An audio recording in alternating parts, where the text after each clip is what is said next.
Apakah arwah jenazah yang sedang dimandikan mengikuti jenazah yang sedang mandi sehingga dia ikut nonton badannya dimandikan, ikut bersama orang-orang yang mandi, ataukah dia berada di satu tempat? Jawabannya, ketika dia sudah dicabut oleh Allah Subhanahu wa taala arwah itu, maka arwah ini mengalami proses sebagaimana yang disebutkan dalam hadis Al-Barra bin Azib. Hadis yang diriwayatkan oleh Ibnu Majah, Abu Daud dan yang lainnya. Dari sahabat Al-Barra bin Azib radhiyallahu anhu. Beliau menceritakan, satu ketika Nabi SAW mengiringi seorang jenazah. Setelah sampai di makam, ternyata kuburannya belum siap. Lalu bagian penggali kuburan, dia memperbaiki kuburan itu. Dan di saat itu Nabi SAW duduk sambil membawa tongkat, sambil membawa ranting, lalu beliau tancapkan ranting itu ke bawah, kemudian beliau mendongak ke atas. Kemudian beliau mengatakan, Ista'idhu min adzabil qabr, ista'idhu min adzabil qabr. Mintalah perlindungan kepada Allah dari azab kubur. Kemudian beliau mulai bercerita tentang proses perjalanan roh. Beliau mengatakan, Innal abdal mu'mina. Sesungguhnya seorang hamba yang mukmin, idza adbara minad dunya wa aqbala ilal akhirah.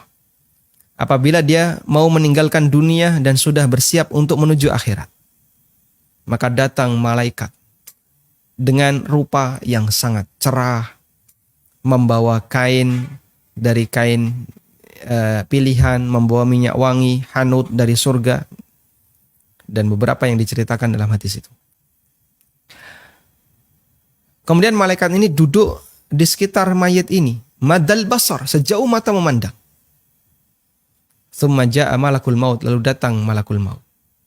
Kemudian dia mendekat di kepala orang ini. Lalu malakul maut menyampaikan, Ya ayyatuhan nafsut tayyibah, irji'i ila maghfirati minallahi wa ridwani. Wahai jiwa yang tenang, wahai jiwa yang baik, kembalilah menuju ampunan dan ridha Allah Subhanahu wa taala. Jadi malaikat ini memanggil dengan panggilan yang sangat halus, panggilan yang sayang kepada si calon mayit ini. Akhirnya kata Nabi SAW, fayakhruju ruhuhu. Ruhnya pun keluar dengan sangat mudah. Sebagaimana keluar, kama yakhrujul ma'u min fayyis saqa. Sebagaimana air yang keluar dari mulut ceret. Ada ceret di sini? Ya. Tidak perlu kita buktikan ya. Tidak perlu kita lihat. Anda ketika punya teko, di sini ada gelas, coba tuangkan. Di sini ada airnya di tekonya. Anda tuangkan ke gelas tadi. Loh, kok nggak keluar Pak? Kenapa ini Pak? Oh, nyantol di dalam. Bukan nyantol Pak, kesumbat. Itu kalau tekonya belum dibuka, mulutnya. Begitu dibuka, air itu keluar dengan sangat lancar, mengalir dengan sangat lancar. Seperti itulah gambaran yang diberikan oleh Nabi SAW ketika roh seorang mukmin itu dicabut oleh Allah Subhanahu wa taala. Lalu dia dibawa ke langit, naik terus ke langit sampai ke langit yang tertinggi, langit yang ketujuh. Dan dalam proses naik ke langit itu ada proses dipuji oleh malaikat, ditanya ketika mencapai pintu langit dunia, ditanya, siapa ini? Ini adalah fulan bin fulan. Nah, itu dapat izin, diizinkan naik, dan begitu seterusnya. Kemudian Allah perintahkan, uktubu kitaba abdi fi illiyin. Letakkan catatan hambaku ini di illiyin. Kemudian Allah berfirman ini. Lalu dia dikembalikan dan di situ dalam hadis tersebut dinyatakan, ya, kembalikan roh ini ke jasadnya, yaitu berada di kuburan. Ya. Lalu datang dua malaikat. Kemudian dia ditanya. Terjadilah pertanyaan kubur. Sehingga dalam proses dari sejak dia mati sampai dia dimakamkan, ruh itu mengalami kesibukan.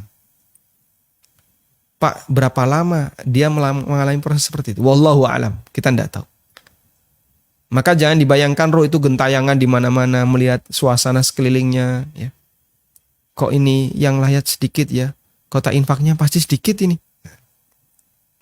Santunan jenazahnya, wah, cuman dikit. Karena dia melihat kanan kirinya kok nggak rame. Jangan dibayangin kayak gitu. Apalagi ketika dia dimandikan ikut hadir menyaksikan. Kita tidak punya dalil tentang itu.